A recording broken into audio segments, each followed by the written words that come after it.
एक छोटे से शहर में एक किसान अपनी पत्नी के साथ रहता था। उनके पास बहुत थोड़ी सी ज़मीन थी।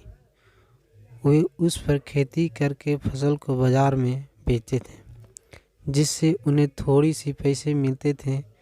एक बार वो दोनों दीपावली पर घर की सफाई कर रहे थे, तभी उनके लकड़ी के एक पुराने डिब्बे के पीछे से चांदी का एक सिक्का मिला। वो दोनों बहुत खुश हुए। उन्होंने उसे अच्छे बीज और खाद खरीदी। इस बार उनके यहाँ बहुत अच्छी फसल हुई। अगली दीपावली पर वे फिर सफाई कर रहे थे, तब उन्हें एक और चांदी का सिक्का मिला। इस बार उन्होंने 2 बैल खरीदे, जिससे कि खेत जोतने में आसानी हो। बैल के साथ काम जल्दी और अच्छा हो जाता था। इस बार फसल पहले से भी ज़्यादा अच्छी हुई। अब उनके पास काफ़ी पैसे हो गए थे। दीपावली फिर आई। एक बार फिर सफाई करते समय उनके चांदी का एक सिक्का मिला। इस बार उन्होंने तय किया कि एक बकरी खरीदी जाए। सिक्के से उन्होंने एक अच्छी सी बकरी खरीदी, जो कि बढ़िया दूध देती थी। अब वे खुशी खुशी रहते थे। खेती अच्छी होती थी। धीरे धीरे उन्होंने कुछ और ज़मीन खरीद ली थी। उनके पास बैल थे खेत जोतने के लिए। अब बकरी भी थी जो दूध देती थी। दीपावली फिर आई। सफाई करते समय एक बार फिर उन्हें चांदी का एक और सिक्का मिला।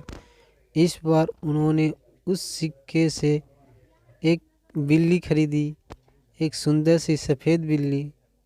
किसान की पत्नी बिल्ली को बहुत प्यार करती थी और रोज़ उसे दूध पिलाती थी। बिल्ली झट से सारा दूध पी जाती थी। इसी तरह 1 साल निकल गया। दीपावली फिर से आ गई। एक बार फिर उन्हें दोनों ने सफाई की और फिर से मिला चांदी का सिक्का। उनके पास अब बहुत से पैसे थे। किसी चीज़ की कोई कमी नहीं थी। उनका एक सुंदर घर था। उनके पास बैल थे, एक बकरी थी। उन्होंने निश्चय किया कि इस सिक्के से वे अपने घर के बगीचे में कांच का एक पुल बनाएंगे। इससे उनका घर और भी सुंदर दिखाई देगा। उन्होंने कांच का एक छोटा सा पुल अपने घर के आगे बनवाया। अब वो ये देखना चाहते थे कि पुल मजबूत है या नहीं, इसलिए उन्होंने खुद पुल पर चढ़ने से पहले बाकी सबको पुल के ऊपर से जाने को कहा। पहले बैल चढ़ा, पुल नहीं टूटा। फिर बकरी पुल के ऊपर से गई, पुल नहीं टूटा। लेकिन जैसे ही बिल्ली पुल चढ़ी, पुल टूट गया। पता है क्यों? क्योंकि वह रोज खुशी खुशी दूध पीती थी, और जो रोज दूध पीती है वो सबसे ज़्यादा ताकतवर होते हैं, सबसे ज़्यादा मजबूत।